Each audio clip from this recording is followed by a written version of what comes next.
Hey, everybody. We're back with another bonus episode, our second bonus episode in a row. This was the recording of a live event we did with Stand With Us Canada, an organization that fights against anti-Semitism, among other things, where we reviewed some of the Jewish Olympians who have participated in the Tokyo Games, how they fared, those who have medaled, and those with medals upcoming, as we head into the final weekend of the 2020 Olympic Games of 2021. I should mention that about 3/4 of the way through the broadcast, we were briefly brigaded by what seemed to be a bunch of preteen kids sort of playing weird sounds and saying things on the audio. I think we've probably cut most of that out, but you might hear us refer to it and talk to one of the participants briefly at some point. Stay tuned to our feed and hang tight for back to our regularly scheduled program starting next week. In the meantime, you can like and subscribe to Menschwarmers wherever you get your podcasts. Follow us at thecjn.ca and Menschwarmers Twitter at Menschwarmers. And we'll see you back soon.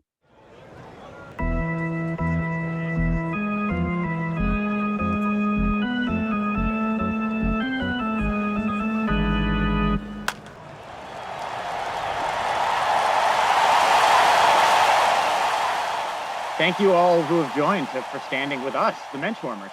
Yes, thanks for joining. Been having some technical issues on our end, but trying to smooth it out now. So I've been doing a lot of math. Yeah. Trying to calculate any sort of way in which I believe we now have 5 Jewish medals, and we're about to get 2 more. At least 2 more. We've got Alex Kleiman in the gold medal game tomorrow in beach volleyball, and we've got Sue Bird, who's going to win the gold medal in basketball.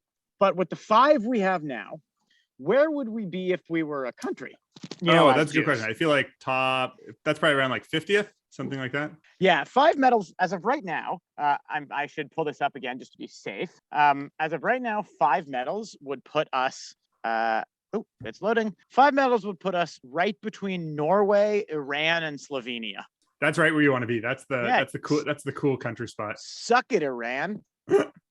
Well, that's it. That's not a bad haul for the Jewish community. There might be 1 or 2 more from other places. I think the Israeli Taekwondo team has a chance at medaling. I can't remember exactly. The judo team did get a medal. Oh, that was the mixed team. Okay, that was the mixed judo team. They did get a medal. The Israeli.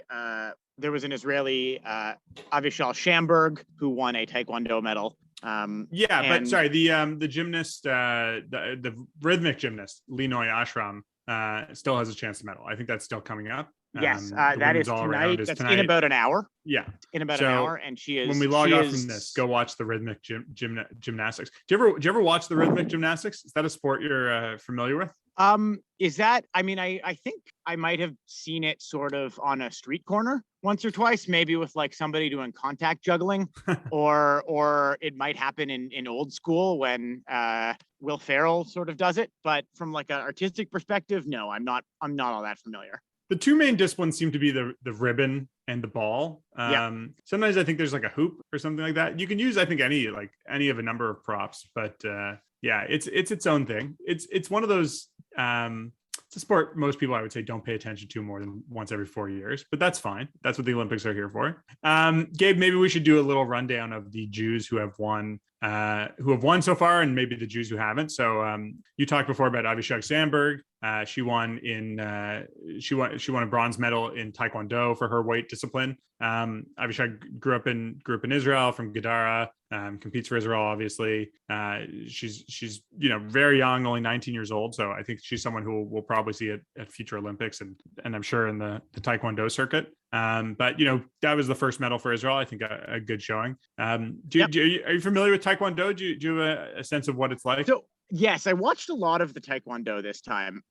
There was a lot. It's sort of like a slap fight with kicking. It's not like I would expect, it to look like the movies with a lot of jumping and hayas and so on and so forth. But I find there's a lot of. It's like they seem to sort of touch push each other out of the way with the toes. Yeah, it feels more martial than art to me. It's very kicky punchy. It's the one I would say if you want to differentiate from the other ones, if you're not a fan or not a close follower of the combat sports of the Olympics, it's the one with the big pads around the middle. I think is the easiest way of describing it. Which again, it's just, I think, protecting their innards from getting constantly kicked I don't think you can kick in the head or anything like that, but the goal is basically just like kicking and punching in the midsection. So like, to be honest, I can't say enough to say like I know what good taekwondo looks like, but as we've mentioned before, as we've talked about before, the Israelis seem to be pretty good at the combat sports. Yeah, they're good at the combat sports. You take a look at, we can get to him, and unfortunately he failed to medal in the individual event. But Ori Sassoon, who is sort of the reigning judo silver medalist, that is a terrifying man. Yeah, definitely. I would not want to be sort of across an alley from him in Jerusalem one night. Yeah, and I think that's it for the combat sports, judo and taekwondo. Abhishek, I think, was the only taekwondo taekwondo participant from Israel, but a number of Israeli judoka. And there's also so this is still unconfirmed, but there's a Japanese judoka who won a medal, I believe, named Aaron Wolf, who all I can find out about him is that he has an American dad, and hence the name. And it beggars belief to think that a guy named Aaron Wolf isn't Jewish, but on the other hand, who knows? There are non-Jewish wolves. That would be really surprising. I noticed yesterday, similarly. I mean, he won. He has 2 medals now. But last night I was watching the skateboarding, and they had an Oscar Silverberg, who you would expect to be Jewish, but is actually Swedish. That's right. Well, but that's the thing. It's like a Swedish Berg is something we expect. It's sort of funny when we started this podcast or started looking into some athletes in terms of whether or not they're Jewish. A lot of my feeling was like, if they were Jewish, or had some Jewish heritage or some connection or something like that, somebody would have written about it by now. We can't be, we're good. We can't be the first ones. Exactly. It's like that joke about the 2 economists who are walking down the street and they see a $5 bill on the ground. And one says, hey, look, a $5 bill, let's pick it up. And the other one says, no, if that were really a $5 bill, somebody else would have picked it up by now. Oh, that's a good one. But now that, especially since we've talked with Emily Burek of Alma, who I've mentioned a few times now, is really just doing the yeoman's work of like figuring out if these people are Jewish or not. I realized that like actually the people who are looking into this are just like, they're just us. It's just like a few people. We're among them. People have certainly been tweeting at us, asking if people are Jewish. I think us and Emily are doing this work so other people don't have to, right? Yeah, exactly. Something we've talked to, everybody loves to have the discussion of like, oh my God, that guy's Jewish, maybe. Right. And that's what makes it fun. Right. But I think somebody actually has been doing that work. And for the Olympics, when these people are not necessarily known commodities in the larger, media world or whatever, then it's like the first time people have looked into, whether Ronald Levy, the Jamaican, hurdler, is Jewish. And as far as we can tell, no. But again, we don't know for certain. So he could on some level. But maybe we should go back to another medalist who actually is Jewish. Sure. And I'm talking about Australian slalom canoeer Jessica Fox. Yeah. Who she's a 7-time world champion and just medaled at her 3rd straight Olympics, winning a bronze in this. She's sort of a living legend in the sport. Well, she won a bronze. She won a bronze in the kayak slalom, but then she took a gold in the women's canoe slalom. So she's got two medals now. Yeah. So I had only counted her 1 in my 5 tally, so that brings her up to 6. Right. And now that Jews are up 6, let me pull this up one more time. I actually think that leapfrogs us. Good point. Yeah.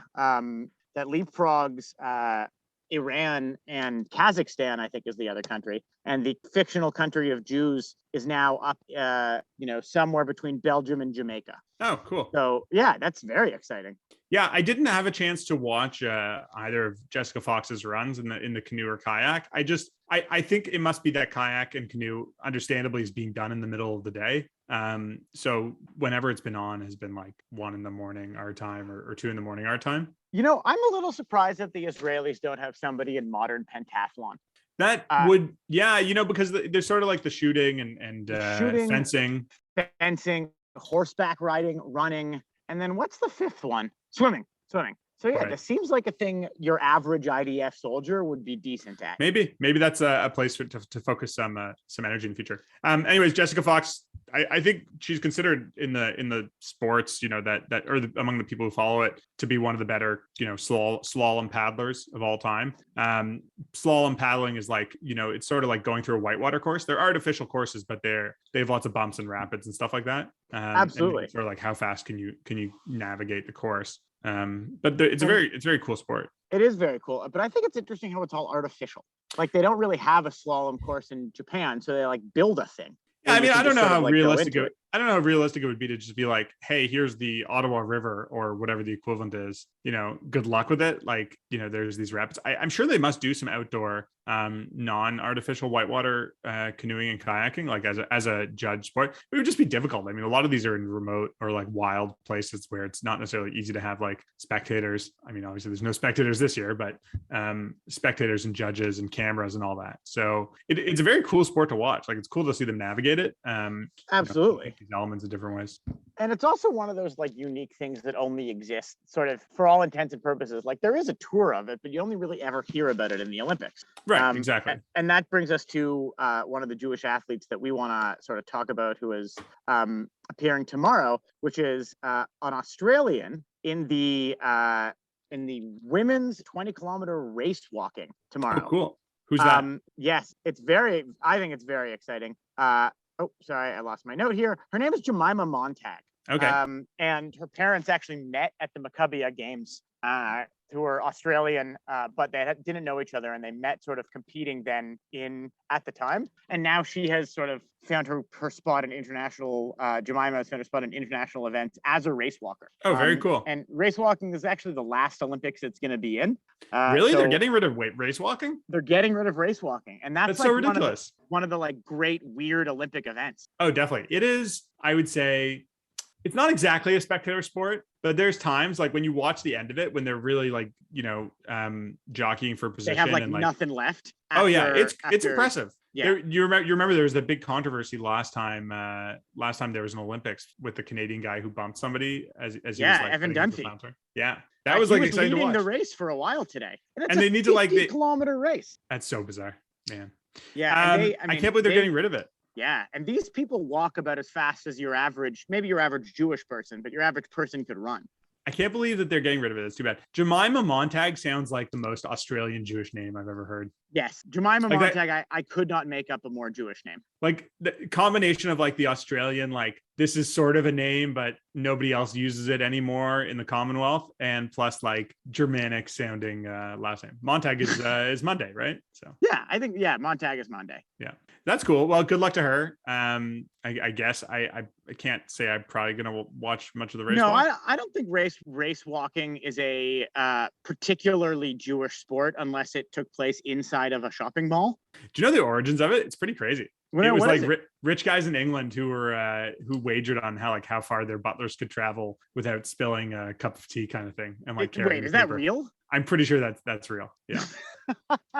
It has weird origin. Moving on to get through some of the other medalists so far. Lilia Akhimova. It's as best as I can do. My Russian, despite being married to a Russian Jew, is not very good. But she was part of the gymnastics team with Team Russia, competing in her first Olympics, and they won the gold medal, especially after Simone Biles pulled out and the American team sort of faltered. So she was part of that winning team. So good for her. I don't think she really placed much in the overall individual. In the individual overall competition. But obviously part of the championship team. That's pretty great. I think she had a good vault that was critical to sort of their win. So cool to see that. Don't know much about her. I mean, she's from Vladivostok. She's like way in the Russian Far East. It's in the east. Do we know? We were talking about this before the show started, but do we know who the northernmost Jewish athlete is? Could it be her? It's a good question. Could be. I guess like Siberia isn't like technically that far north, right? It's more east than we think than it is north. Like Vladivostok, I think is just like across the Sea of Japan from Japan, sort of. Right. So it's nearby. Maybe she, right. Maybe she could gymnastics over and go there. This is a good question. I mean, it does segue into the first, I would say, Mike Jacobs All-Star of the Olympics, the first big Mike Jacobs All-Star of the Olympics, who was a similarly named Lydia Jacoby of Seward, Alaska, who I think for like a day or two, everyone had this sense of like, is she Jewish? She won a gold medal in a swimming discipline. I certainly can't remember now a week later which discipline it was, but she was sort of phenom. I think she's like 17 years old. She came out of a small community in Alaska, and I think because of her name being Jacoby, she has red hair. There was a feeling of like, well, maybe this is a Jewish Jacoby. Plenty of Jacoboviches, or I think that's what Jacobin. Yeah, exactly. More Jewish. So looking into it and the article that was written about it, it seems like the Jacobys with an I tend to be more Jewish. Jacobys with a Y, which Lydia is not, but the first like Mike Jacobs All-Star. Ski type thing. Although it's the other way around. Ski with a Y would be Jewish and ski with an I less so. Right. Although something we're learning, we talked on our show with Emily Barak about this, is that you don't know, somebody's name really doesn't tell you whether or not they're going to be Jewish. Yeah, not always, at least. I mean, there's plenty of take it from Major League Baseball, for example, Rowdy Tellez and Danny Valencia, guys like that are Jewish, and Gabe Gross or Olympian Danny Valencia. Yeah, we didn't even get to the Israeli Olympic baseball team, which won a game. Let's talk about that. Medal. Let's talk about that now, because I feel like that was a big ticket item for many Jewish sports fans going into the Olympics. Certainly something we followed, and we spoke with Nate Fish, third base coach, Dean Pellman, who was training with the team, about the Israel baseball team. So let's give a bit of a rundown. The first game was against Korea, went to extra innings. They ended up losing. Second game was against they took it to extra innings, and it was really exciting. They were up 6-4 at one point. I think Ryan Lavarnway homered twice. And Ty Kelly made a game-saving catch. Former Toronto Blue Jay Ty Kelly. No, he was never a Blue Jay. Yes, he was. When? For about 10 minutes. I'll tell you this right now. I don't think so, because all there were Blue Jays on. Valencia was the only one, I think. I don't think Ty Kelly was a Blue Jay. So I don't know if he ever made it to the majors. That's right. Okay. So he played on the Bisons for a while. Played for the 2015 season. He was a Buffalo Bison. I see. Okay. So Jay's minor leaguer, Ty Kelly. But anyway, so they took that game to extra innings, and then lost on a brutal walk-off hit by pitch, which is like such a sad way to lose a game. Yeah. Then they got sort of creamed by the Americans in the next game. But the way this tournament's working is that like there was no elimination for a long time. So they got a shot at facing Mexico, who's the other team that finished worst in the bracket, and they beat Mexico. It was a big win. Guaranteed them at least 2 more games. Had another game against Korea where they got blown out, and then the sort of make or break game, either 5th place or semifinals versus Dominican Republic. And Dominican Republic, obviously a baseball powerhouse, doesn't have most of their big major league players could basically be an all-star team, but they have some of their former players, some prospects. And it was a very hard fought game. Went back and forth all morning. It was a 6:00 start our time, and the Jays went ahead going into the 9th inning. They were up 1 run, and then they let up a leadoff home run, put a few more men on base, and with 2 outs, our hometown hero Jose Batista comes up to the plate and hits a single for his first hit of the tournament, walking off Team Israel. So extremely sad, but extremely also good sad for Jose. Yeah, good for Jose. It was brutal to watch. It was such like a, tugging on your heartstrings, coming into the 9th inning, up a run, giving up the tie, but still having the chance. And then right before Jose was up, there was a ball that could have been turned for a double play, but was bobbled. Jose got an extra pitch on a called ball that could have very easily been a strikeout to end the 9th. And, then you get to extra innings. Who knows? Maybe they don't have the momentum, but international baseball games start with 2 men on base. So it's, it really could have been either way. Anything could happen. So they lost, they came in 5th. Pretty sad more so, I think, just because like this is the last Olympics with baseball, at least until 2028. And that sucks. Yep. And I think a lot of folks really had belief that Israel, after the European Championship, the Cinderella that took them there, like I think there was a lot of belief that they could pull this off. Oh, yeah. And it absolutely could have happened. I mean, every baseball game is a crapshoot. And so, for example, if they had beaten Dominican, they would have had to play the U.S. I don't think they would have beaten the U.S. team, but you never know. And hard to say. Baseball's weird. Anything can happen. Yeah. You can't predict baseball. And then again, the bronze medal game would have been against South Korea for the 3rd time. Maybe they solved South Korea. But again, they took South Korea to extras one time. They were, a few pitches away from winning that game. Anything could have happened, and we'll never know. And we'll have to wait at least another 8 years for Israel to potentially medal at the Olympics in baseball. 7 years. It's very true, but at least they got a lot of exciting baseball that we got to enjoy watching them through this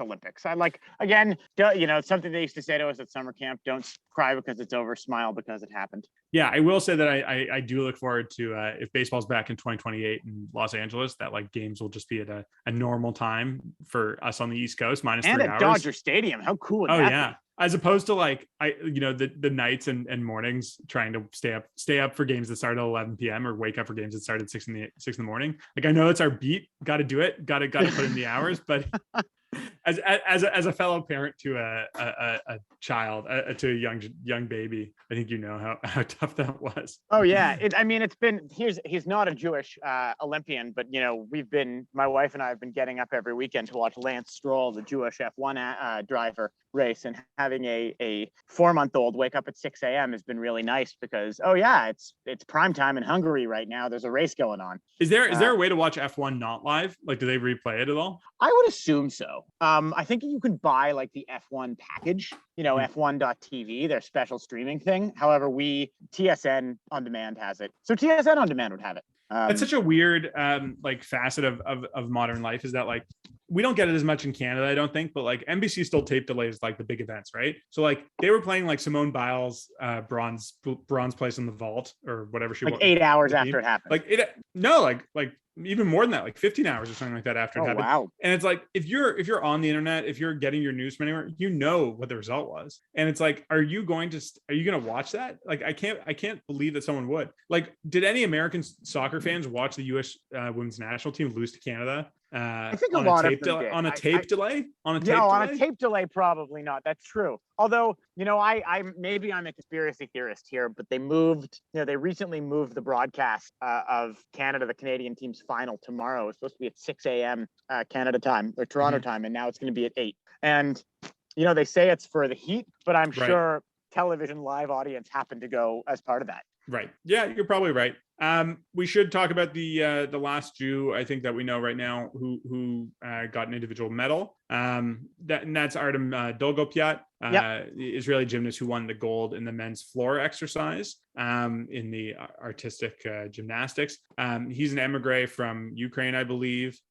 He's lived in Israel for the last 12 years. There's been a sort of interesting personal interest story afterwards, after he won the gold medal game, which is that he can't get married back in Israel. He's only half Jewish. He's only Jewish on his father's side, and according to Israeli law, he's not Jewish. I think his fiance is not Jewish either. No, so I think it's okay. So I find this a complicated story, and maybe I'm sort of stuck on the patrilineal Judaism thing, because I certainly believe it's legit. I'm certainly relying on my child to be a patrilineal Jewish, as my wife is not Jewish. However, my child was circumcised in mikvah, so it's sort of a non-issue. That said, as you ask. Yeah. Yes, exactly. Well, actually, not after the mikvah. That's a great way to convert your kid without having to do any of the classes. Okay. Is that my son will be a formal converted Jewish person. So that matters. That said, I didn't realize this, but Israel doesn't have legal marriage. They only have religious marriage. Yeah, that's right. They don't have civil marriage. They accept it from other countries. If you go to like Cyprus or whatever, then they'll accept it. But it's a real problem. It's really, a remnant of, I don't think we have to get too much into Israeli politics, but it is a real remnant of a, previous generation or the religious authority having control over marriage. So that's been the interesting story about Artem Dolgopyat. Just, you can't get married back at home. It's something he wants to do, and I guess he'll have to figure it out, Do you think, I wonder if, like, he's an Olympic gold medalist. Can we call up Yair and say Lapid, listen, the guy's a special thing. Like, if anyone should get an exception, just give it to this guy. Like, I sort of think that's medalist. Do what he wants. It's like the equivalent of like how someone, like they were saying after Andre DeGrasse won a second medal, like he'll never pay for a beer again in the country of Canada. It's probably true. And it's like, it should be the equivalent of it. Like you get to break one law, like no nonviolent law. You get to break one. Like, you don't want to pay taxes 1 year. That's fine. We're not going to prosecute you for it. Right. That should be the Olympic award. And like, I'm sure that Bennett and Lapid, like, they probably called this guy. Well, I think they don't care about that. It's just like nobody wants to tackle with the with the religious authority. Again, let's not focus too hard on the Israeli politics here. Exciting for him to win it. It was only Israel's second gold of all time. So pretty exciting for him and for Israel. I think that's it for current medalists, but we should talk about a few, Gabe, that you talked about being sort of in the offing. The first one being Alex Kleinman, who along with April Ross has just sort of like torn through the beach volleyball circuit. I don't know how they did in the round robin stage or anything like that, but they've won every match in the knockout stage 2-0. They've just been they haven't lost a set through. Yeah. They haven't lost a set. Yeah. In the knockout stage. I don't know if they lost in the round robin either, but I don't think they did. I think they did. They did great. I think they went 3-0. So they're into the gold medal game. Alex Kleiman will have a medal, either gold or silver. And it sounds like probably gold. She is the tallest Jewish woman in the world. In the world? Yeah. Just the tallest one. I think it's her. She's 6'5". If anyone knows of a taller Jewish woman, let us know. But until then, we're going to assume it's Alex Kleiman. You know what? I actually think Alicia Clark, the basketball player. She is. Let's see her height. The Seattle Storm. Storm. One I could think of. She's actually only 5'11". Yeah, only 5'11". So yeah, which Alex again is Kleiman pretty much like average height for, or maybe it's a little short for a WNBA player. It's very tall for a Jewish person. It's very tall for anyone. One other thing I think we should mention, about Alex Kleiman, she actually has a Canadian connection. We are the Canadian Jewish News. Her husband is a Newfoundlander who used to play in the NHL. Who's her husband? Former Tampa Bay Lightning and Edmonton Oiler, Teddy Purcell. Gabe, we were going to talk about Sue Bird as well, who's also anticipating having a medal with the U.S. women's basketball team. The greatest athlete of all time. Yeah. The greatest, WNBA player of all time. That's for sure. We're big fans of Sue Bird here and very excited for her to get, I think, her 5th gold medal. Yeah, presumably. Her fifth gold medal, presumably. I mean, the U.S. women's basketball team is sort of an unstoppable force when it comes to the Olympics. So, I think the game is tonight or tomorrow night. I think the semis are tonight. Oh, the semis are tonight. And the finals are Saturday. Right. Okay. So the semis are tonight. Obviously, it seems likely that they'll be through to the finals and that she'll probably win a medal. Gabe, before we finish up here, are there any other Jewish athletes you want to shout out? People who didn't necessarily win but competed strong. People who are who might have a good chance coming up in the next few days. That's a really great question. We talked about the race walker. I think Jemima Montag is a really great story and someone we'd like to talk about. Another sort of non-traditional athlete or unexpected Jewish athlete that I want to talk about is from the Japanese basketball team. Oh, right. Yeah. Someone who you don't often think of, A, Jewish basketball players and B, from Japan. His name is Avi Schaefer. Yeah. And he is, Jewish. He lives in Japan, plays in Japan, born and raised in Japan. From Osaka. But you take one look at the guy and he is pretty Jewish. And he's actually a patrilineal Jew as well, but he certainly identifies as Jewish. Right. He played for Georgia Tech, which now, notably has a Jewish coach. Yep.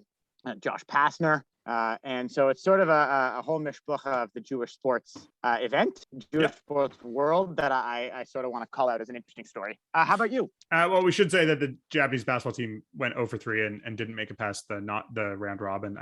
They were they're the host. They get to have a team, and unfortunately, it leads to the results the host country. And I think especially in the team sports, it's more glaring how much they wouldn't have qualified if they weren't the host.